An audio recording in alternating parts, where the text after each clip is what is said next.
individual should things go bad. This type of setting is where propofol is utilized, not this type of setting. And you will hear from the medical experts with unanimity that the improper setting represents an extreme violation of the standard of care and amounts to gross negligence on the part of Conrad Murray. You will additionally hear that propofol is for the induction and maintenance of general anesthesia, for mechanically ventilated patients, and for procedural sedation. It is not indicated by any means for the treatment of insomnia. It is not an agent for the treatment of insomnia, and to use it to put someone to sleep in that manner is an extreme deviation from the standard of care and amounts to gross negligence. You also learn that propofol requires continuous medical monitoring. It requires an electrocardiogram, an ECG, so you monitor the heart. It requires automated blood pressure monitoring, pulse oximetry with an alarm, and capnography. Capnography measures the CO2 exhalations of your body. Blood pressure, the ECG measures the heart. So what did Conrad Murray have at scene? Well, as I indicated, there was the ambu bag found on the floor. But in Conrad Murray's own tape-recorded interview, he makes no mention of using the ambu bag. In fact, what you'll learn from the coroner's investigators is that when they recovered the oxygen tank near the bed and pulled it out of evidence after it had been booked into evidence, the oxygen tank was empty. So not only was the oxygen tank empty, but Conrad Murray himself makes no mention of using this ambu bag, which in theory would have been hooked up to that oxygen tank. There was no capnography monitoring equipment. There was no ECG. He did, in the house, a blood pressure cuff was recovered. The blood pressure cuff was recovered in the closet, inside of a zippered black bag, inside of this box, inside of this second black zippered bag, and by all appearances, and you will have this in evidence, appears to be pristine, if not unused. That is the blood pressure cuff that was found at the scene.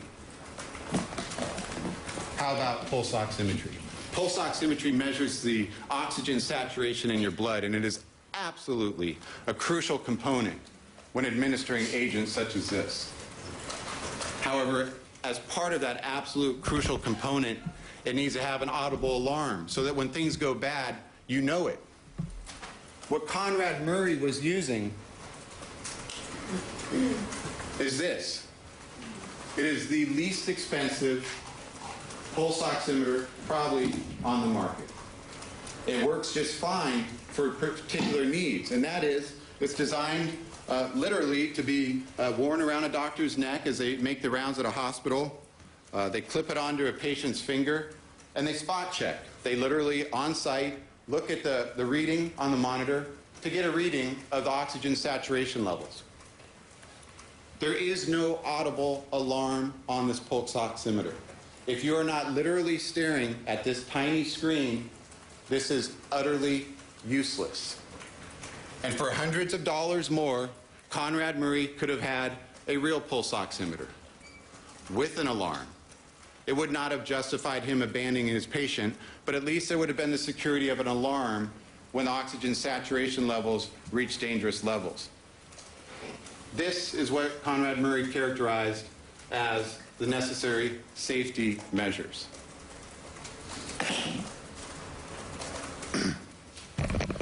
Propofol requires immediate access to all standard resuscitation equipment and drugs. This would include a crash cart, an automatic defibrillator, and emergency airway equipment, such as endotracheal tubes, things of that nature, so you can ventilate the patient, get air into their system, so you can bring them out of any dangerous situations. None of that was at the scene. None of that was recovered at the scene, nor does Conrad Murray make any mention of having any of that at the scene. This was another extreme deviation from the standard of care and amounts to a serious neglect and gross negligence. Propofol requires continuous presence, visual monitoring, and vigilance.